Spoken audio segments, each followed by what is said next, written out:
Hindi po. Pero parang pinagtatanggol nyo ang China. Hindi po. Hindi pinagtatanggol nyo ang China. Hindi po. Hindi, pinagtatanggol Ang nyo ang China. pinagtatanggol ko po ay ang katotohanan. Ay, huwag kayong sumigaw dito sapagkat mas malakas ang boses ko sa inyo. Point of order, Mr. Chair. Order. Point of order, Mr. Chair. Yes, what's the point of order, Chairman Acop, please? The resource person concerned does not know the rules. So it's better that we remind him of our rules so that any member of this committee will not move to cite him in contempt. Ito na nga, Ado Paglinawan, hinagupit ang tuwad ko. Mga tuta ni Tamba, butata. Pero bago ang lahat, maaari kayong mag-subscribe para maging updated sa mga issue at bagong mga balita. Sagutan kung sagutan, bastusan kung bastusan. Yan ang ipinakitang katapangang asal ni Aldo Paglinawan, isang resource person na naimbitahan sa Tuwadcom hearing. Walang takot ngang sinagot ni Paglinawan ang mga kongresistang kumakahol sa loob ng kamera, katulad ni Barbers, Acop, Fernandez at ang napatras sa si Abante. Narito ang buong detalye. Paglinawan, sir? Opo. Okay, pwede po bang magtanong sa inyo, sir? Ano ho ang inyong posisyon tungkol sa paglalagay ng mga installations or building sa West Philippine Sea ng bansang China? Ano po inyong pananaw dyan? Ang pananaw ko po dito ay hindi napipinto sa pro-China o pro-US. Dahil kami po sa Asian Century PH. With all due respects to the Congresswoman from Bataan, ang aming pong panuntunan, kumukuha kami ng mga aligasyon, pina-fact check namin. At kung may diversion, nagbibigay kami ng sarili naming opinion. Yan po ang proseso na aming sinusundan. Sa pagtatayo po ng mga installation ng China dyan, yan po ay batay sa kanilang pananaw. Maaring mali yan sa ating pananaw, pero sa kanilang pananaw, tama sila. Sige po. Sa inyong pananaw, sino ho may-ari ng West Philippine Sea? Yung tinayuan nila ng installation, Mr. Paglinawan? Unang-una po, kailangan bumalik tayo sa basic definition of terms. Nagbanggit po kayo ng West Philippine Sea. Excuse me po, sir. Yun na lang po, para hindi po humaba. Doon na lang po sa area where the Philippines claims ownership on those islands na tinayuan po ng China, ng kanilang mga installations. Ano ang pananaw nyo doon? Tayo po ba may-ari noon o sila? Wala po tinatayo ang China sa mga sa mga lugar na ating inokupa. Doon ho sa Scarborough Shoal, wala ho ba silang tinayo doon? Unang-una po, mismo sa testimonya ni Mr. Tariela na antas ng pagpapatupad ng batas ay ang customary law. Yan po ay pinagtitibay ng actual occupation, sustained administrative control, and defense if necessary. Magbibigay po ako ng ehemplo. Noong pong 2012, dito po sa, with all due respects, dito po sa inyong privilege speech, sinight ninyo that the occupation of Scarborough Shoal in 2012 mark a significant turning point, with China asserting historic rights as their justification. Isumiti po natin ito sa fact check. Hindi po historic rights ang pinagtitibay ng China sa Scarborough Shoal. Mr. Chair. Ang soberanya po na in-exercise ng China sa Scarborough Shoal Mr. Chair. is out of the fact that we abandoned control after the stand Okay, sige po, sir. Teka ho, para ho, medyo lumalawak na tayo kasi sa aking pananaw, I may be wrong. In your case, you may also be wrong. Eh, sabi po ng UNCLOS kasi, yung area yon ay atin. Kaya nga ho, ang tanong ko sa inyo, ano mang inyong pananaw? Wala po kayong maipapakita Mr. sa Chair? akin Mr. Chair. sa UNCLOS na yung area na yan. Hindi ho ba naging dispute yan because ho, kaya nga ho nagkaroon ng arbitral ruling noong 2016. Dahil po kiniklaim yan at tayo naman po ay kiniklaim nating ating yan. Sige, ang Commodore arbitral Tariela, ruling excuse po, me lang, Mr. sir. Chair. Wait. Excuse me, sir. Order, Si order. Commodore Tariela. Let the chair We all understand that the 2016 arbitral award has already invalidated the historic whatsoever claim of the People's Republic of China. So we should not allow Mr. Ado Paglinawan saying all those lies, because as I said, he's a pro-China fake news purveyor, and we should not allow him to say those kind of things in this hallowed hall of the House of Representatives. Mr. Chair, abogado po ba si Mr. Pagliawan? we can ask him. You can ask him personally. Abogado po ba Mr. kayo? Ado, you are now recognized. Chairman Abante is asking a question. You can answer him Mr. directly. Chair, Go ahead. abogado po ba kayo, Mr. Pagliawan? Hindi po. Ako po ay marunong lamang Hindi magbasa. po kayo abogado. Ano po? Marunong kayong ano? Marunong lang po akong magbasa. O, pangalawa, ako rin po marunong magbasa eh. Pare-pareho tayo. Opo.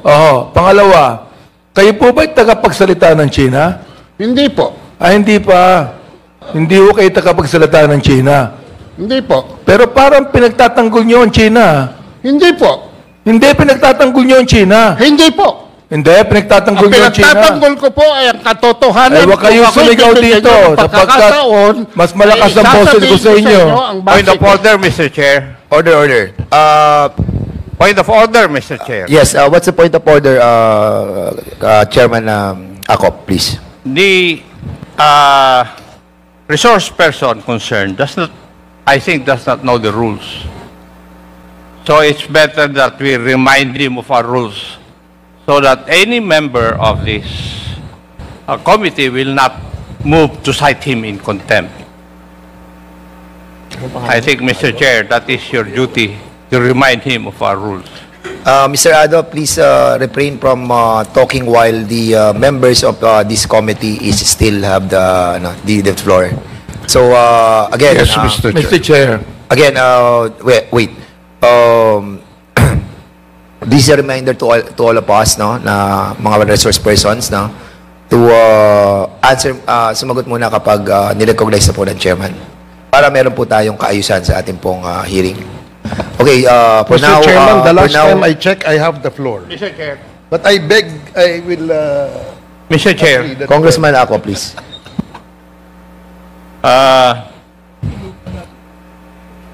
I would like to remind the resource person na kami nga rito, hindi po kami nagsasalita until and unless we are recognized by the chairman. Now, if you're not going to recognize and obey that rule, I'll be compelled to move to cite you in contempt for disrespect. I hope that is understood. Kanina pa ako rito, nakikinig. And if you notice, if I speak, I ask permission from the chair. Why? Because it's the rule. Now, if you are here, you follow the rule. When you are in Rome, do what the Romans do. I hope that is understood. Thank you, Mr. Chair. Meron lang Mr. Chair, sige, can I- sir, maraming salamat, Congressman ako for that manifestation. Congressman Barbers, Yeah, but before you proceed, no, kasi you still have the floor. Nag-interject lang si Congressman thank you Abante. for reminding me that I have the floor. Yeah, you have the floor. Mr. But can you allow me to ask some, ano lang? I You're the just wanted to chairman, be educated on this because a while ago, Mr. Ado was telling us that he read about the UNCLOS decision. Is it correct to assume that you have read the UNCLOS decision? You can answer. You are Mr. now Chairman, recognized. Yes. bago po masagot ni Mr. Paglinawan yung tanong na yan, meron po sanang tanong muna na tanungin natin siya, ano ho ba ang inyong expertise? Kayo ba ay expert? Ano ho bang inyong credentials, sir? So that we would know na Mr. Chair, Go ahead. ako po ay nagsilbi na diplomat sa Washington, D.C. from 1986 to 1993. Ano pong position niyo po doon? Ako Mr. po Ado? ay special assistant to the ambassador and concurrent press attaché and spokesperson for the embassy, and for 2 years for the UN Office of the Permanent Representative of the Philippines. And who was the ambassador during that time? Ano po? Sino po yung ambassador during that time? The ambassador during that time was Ambassador Emmanuel Pelaez. Emmanuel Pelaez. Okay. So, UNCLOS po, binabanggit po dito kanina, nadinig ko po si Commodore Tariela, that hindi po ako familiar sa UNCLOS. I haven't read the whole decision yet. But what I heard a while ago was that historical claim of China was abandoned by the UNCLOS decision.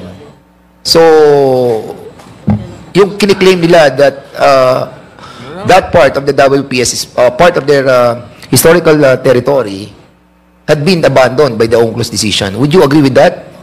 Since nabasa po nyo yung UNCLOS? Ako po, Hindi, Mr. sagutin niyo po Chair. muna ako, sir. Kung, Ako po. kung yun po ba, would you agree na sa nabasa po ninyo sa UNCLOS decision, yung pong historical claim ng China ay inabandon na nung decision yon. Tama po ba o mali yung nadinig ko kanina? Inabandon na po ng desisyon sa UNCLOS yung historical claim ng China doon sa area natin sa West Philippine Sea. Were you able to read that part? Were you able to read that part? Were you able to read that part? Mr. Chair, binanggit po ni Mr. Ado, tinatanong ko lang po kung nabasa po ninyo, sabi nyo nabasa nyo yung UNCLOS decision. Ako hindi. Nakikinig lamang po ako sa usapan ninyo at binabanggit po ni Commodore Tariela that it was abandoned, the historical claim of China on that part. So, ang tanong ko po sa inyo, nabasa nyo po ba yun? Na inabandon na ng Hindi UNCLOS? po inabandon yon, Mr. Chair. So, hindi inabandon ng Imposible UNCLOS. po. Wait. Hindi inabandon ng UNCLOS decision yung historical claim ng China. Hindi po. Mr. Chair, babasahin ko sa inyo ang arbitral ruling. Sige, go ahead. Para maintindihan po namin kung talagang... Dahil marami pong propaganda na kumakalat. Dito tayo sa letra. Can you kindly give us your document that you are holding Ito right po, now? I agree with Mr. Tariela in the 2016 Arbitral Award, paragraph 278. Diniklara po ng Arbitral Award na yung 9-dash line ay walang legal basis. So, Tinatanggap ko po yan. so abandon yan. Opo. Inabandon na yung historical right ng China doon sa 9-dash line. Hindi, nag-create sila. Unang-una po, Mr. Chair, if I may, hindi po naging posisyon ng China sa arbitral ruling yan dahil ang China ay hindi nag-participate sa arbitral tribunal, sa arbitration. Ang nagsumiti po niyan ay ang panel ng Pilipinas.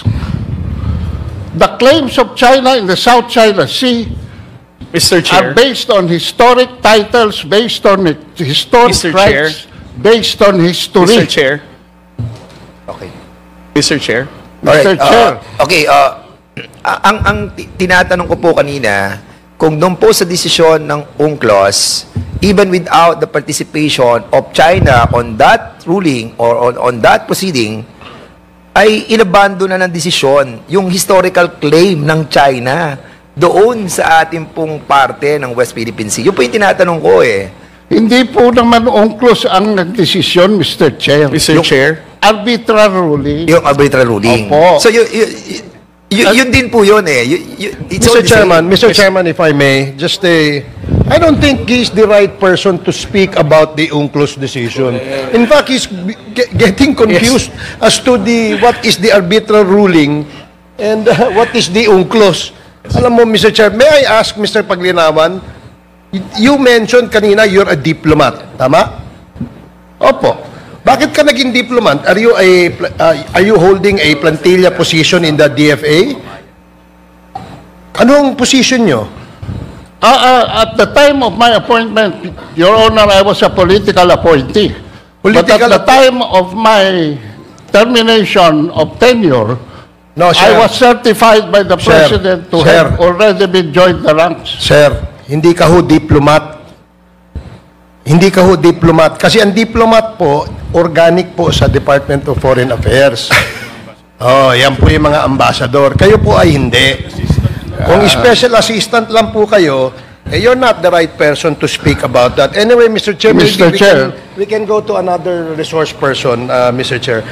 Meron po kasing information dito eh. You were one of the delegates to the...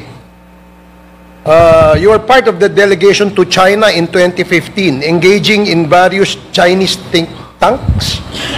Ano ito? Nagpunta po ako sa China, 2015. Tama po yan. At saka noong 2019, para hindi na kayo mahirapan sa Google. Thank you, Mr. Chairman. That explains why he has that kind of a mentality. Salamat po, Mr. Paglinawan. Mr. Okay Chair, na po. thank Tapos na po you. kayo.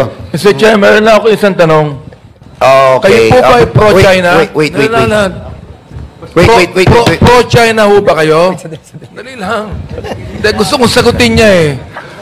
Kayo po ba ay pro-China? Hindi po ako pro-China, hindi ako po pro-US. Ako po ay pro-truth. Kung papayagan niyo akong basahin ng arbitral ruling, Mr. Chairman, kayo ay maliliwanagan kayo. makapili ho kayo, makapili. Okay, so we will be proceeding to the to the next medyo confusing na po yung binabanggit. Mr. Chair, can I just I'm not recognizing you as of this moment. So please stop interpreting So for the moment, we will be going back to the main topic of our discussion, yun yung fake news, fake news.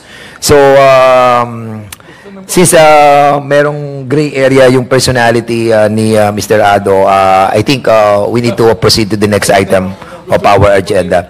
So, do you have other question or queries with Commodore Tariela? Kung wala na po, pupunta na po tayo doon sa Impinitus, which is some issues that were tackled in the Senate hearing. And we have invited some resource persons, the incorporators of the Impinitus. Comsec, we have invited the Impinitus. Anybody from that company who have been invited is here? Wala po ba yung sa Impinitus? Okay, kung wala po yung Impinitus, siguro, andito ba, Comsec? Wala kahit isa? Commodore, may sasabihin. Sir, Your Honor, Go ahead, Comsec. the Infinitus company was invited, but the legal counsel representing them replied in their said. Anong sabi doon sa kanilang... No representative po. Okay, the very reason why we will be tackling this issue of Impinitus, because one of the members of this committee was mentioned, the name of Congressman Ace Barbers. Your name was mentioned on the presentation that was conducted by Senator Francis Tolentino, and that's the reason why it give us some reason para matakil po dito sa ating pong committee. I think we have prepared some presentation on this matter. Technical, meron ba tayong parang... Mr. Chair, if I may, I would have wanted to ask questions to the representatives of Infinitus because we have invited them. Unfortunately, sila po ay hindi dumating. Napaka-importante pong issue sana ang aking gustong tanungin sa kanila. Tungkol po ito doon sa expose that Senator Tolentino made at least a week or 2 weeks before the May 12 elections. If I may continue, Mr. Chair. Okay, now you have the floor, Congressman Ace Barbers. Okay, salamat po. A few weeks ago, merong balita tungkol sa kontrata ng Embassy of the People's Republic of China with Infinitus Marketing Solutions Incorporated. This is a domestic corporation based in Makati City and established in 2019. Infinitus positions itself as a company in integrated marketing and communications. They have recently come under intense scrutiny for its alleged role in a covert agreement with the Embassy of the People's Republic of China, as exposed by former Senator Tolentino. At the heart of the controversy ay ang reported operation of troll farms, tasked with spreading disinformation and pro-China narratives, particularly those supporting Beijing's sweeping claims over the West Philippine Sea, which raises urgent concerns about foreign interference, national sovereignty, and the manipulation of public discourse.